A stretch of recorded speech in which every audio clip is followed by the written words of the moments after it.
Hi, David. Good afternoon. How are you? Just fine, Siva. Yourself? Doing all right. So our audience knows, David, you're in Seattle right now. Is that right?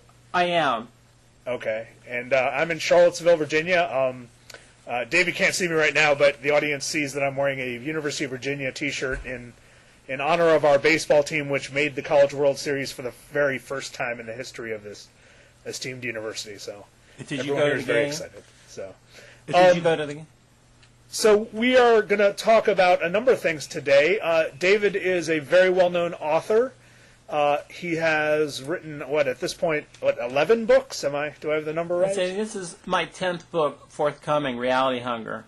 Okay, cool. So you're in double digits. Yes. That's pretty impressive. And we're going to be talking about Reality Hunger quite a bit. I had the pleasure of reading through it over the last couple of days.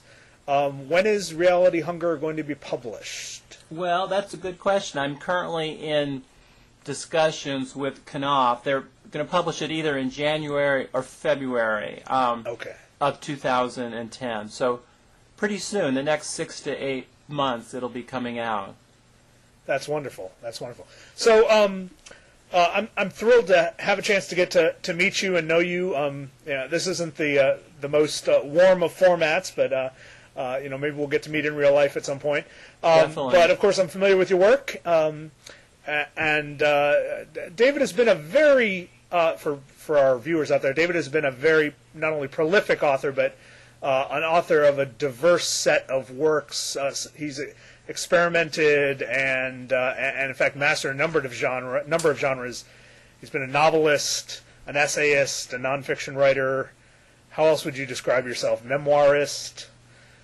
Yeah, there's a wonderful term by Jeff Dyer. I don't know if you know the British writer. I do know Jeff. Yeah. Yeah, he calls it genre-defying work, which I really like. That's great. Yeah. So complicating things, complicating genres, complicating notions. That seems to be a big part of your project, right? That's a very useful term. I really like that. Rather than genre-defying, which might sound a little vainglorious, the idea of genre complicating, that's a really useful term. I'll probably kidnap that and use that. You mess with genres. Now, for those of you out there who don't know me, I'm a professor at the University of Virginia. I have written, at this point, 2 books that have been published. One is Copyrights and Copywrongs, The Rise of Intellectual Property and How It Threatens Creativity. Second one is The Anarchist in the Library, which was an account of the rise of digital global knowledge and how it's messing with everything. It started out to be a book about Napster and ended up being a book about everything. And that came out in 2004 from Basic Books. And now I'm finishing up a manuscript called The Googleization of Everything that the University of California will publish next year. And I'm pretty excited about that. I wish I were more excited about it. I'm not actually done with it yet. I've also edited a collection of works on technology studies, and I've written a number of quasi-journalistic pieces for a bunch of publications around. So I usually get to talk to policy wonks when I do these Blogging Heads things, and that has its own virtue and its own fun. But I'm convinced, David, that you are the coolest guy who's ever appeared on Blogging Heads. So I often make fun of how geeky this whole format is. So tell me a bit about where you're going with Reality Hunger and where your head is these days and how it came about. Well, those are all great questions. I mean, I feel like in a way, Siva, that we've come from very different provenances, but we've sort of landed in very similar landscapes, you and I. You're coming from, a legal cultural studies approach, and you're coming from, as you say, sort of more of a policy wonk approach, and I've come, originally as a fiction writer, but to me what's exciting and fascinating that we've sort of landed in very similar territory, where we're both very interested in ideas of open sourcing and genre blurring, appropriation, quotation, provenance, and who owns the words. I mean, that really interests me. But where reality hunger began, it's kind of a long journey. I'll try not to bore myself or bore you or bore the viewers with the long journey the book took. But in a way, the book began for me with a documentary film course I was teaching. I'm very interested in self-reflexive documentary filmmakers like Ross McElwee and Errol Morris. And I was teaching for a number of years a graduate course to students at the University of Washington, trying to use documentary films as a way to explain what makes the essayistic gesture so exciting. And over many years of teaching the course, I sort of gathered all these different wonderful quotations that I loved from everyone from,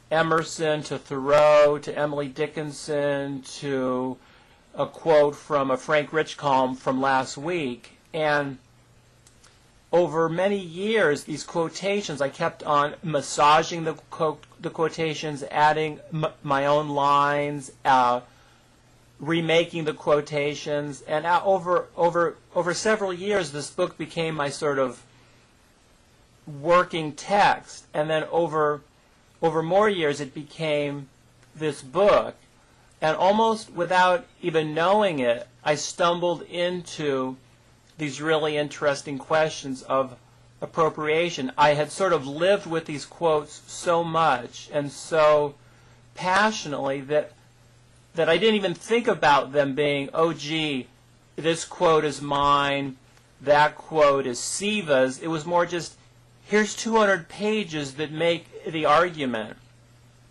And I sort of stumbled willy-nilly into all these appropriation questions. Right.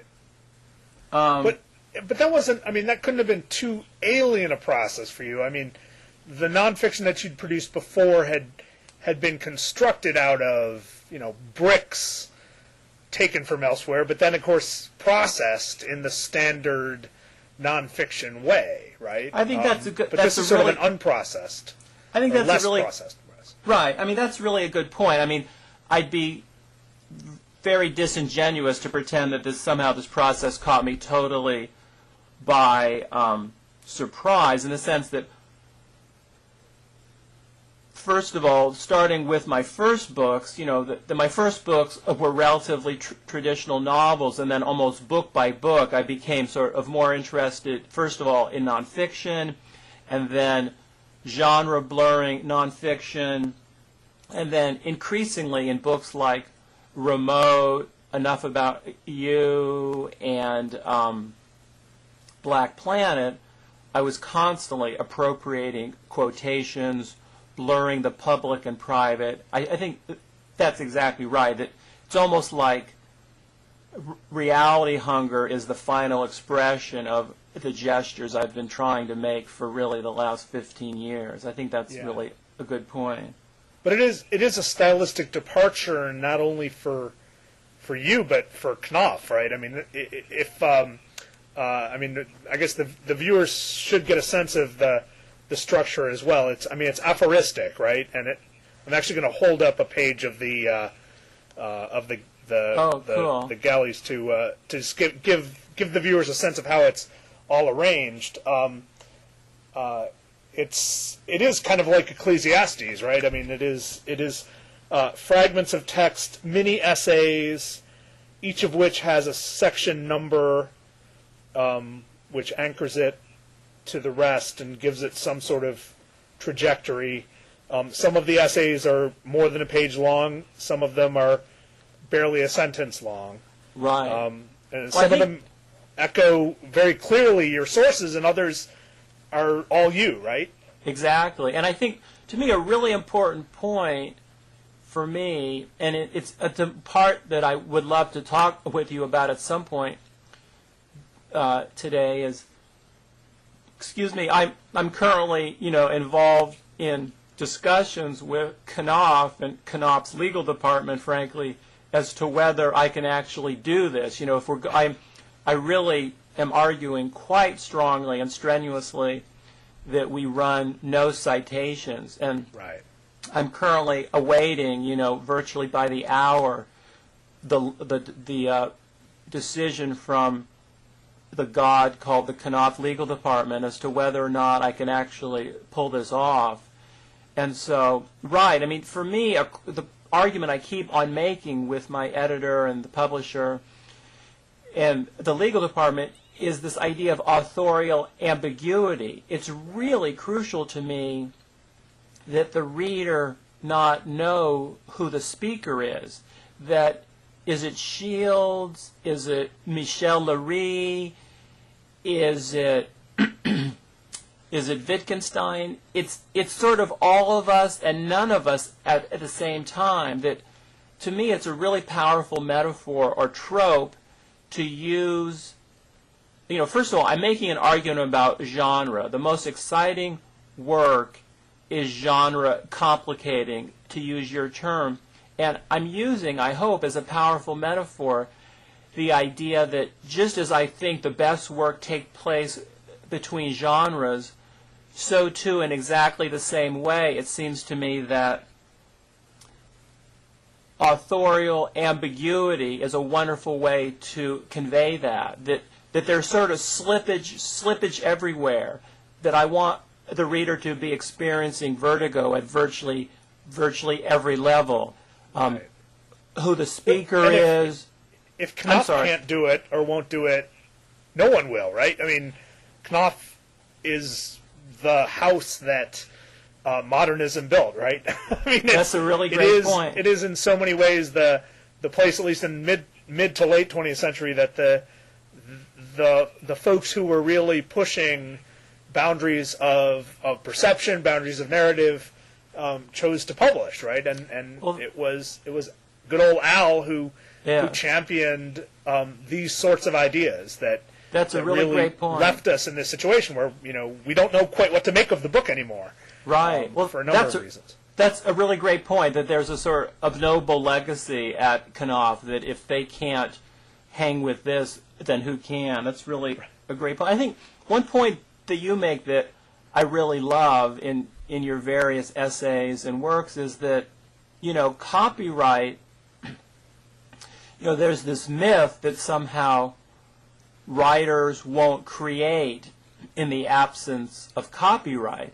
But you make what should be the self-evident point that, two of the major works, to say the least, of Western civilization, the Bible and Homer, were written without copyright. And I just think that's just a staggeringly crucial point. And I was hoping you could elaborate on that a bit. Yeah. Well, not only that, if you look at the most successful movie of the last decade in terms of return on investment, it was a film, a pretty bad film, but a powerful film nonetheless, based entirely on the Gospel of St. Matthew, right? It was, it was that horrible, bloody film about the crucifixion, right? And so I mean, those works were collaborative compositions, and yet they stood with some stability over centuries and have made about as profound an impact on our world as any texts could, right? So, right. I mean, but we're in a political economy that pays no mind to that fact or those stories. We're in a political economy in which the lawyers for Bertelsmann, the company that owns Knopf, your publisher, right? They are much more concerned about protecting themselves over the next 12 months than contributing to what has been, 5,000 years of storytelling. Right. And so, I mean, they're quite aware of the conflict and of the hypocrisy of playing that role. What's really a shame, though, is that an artist, an author, has to even deal with that level of stress and anxiety, right? I mean, you are not taking license beyond what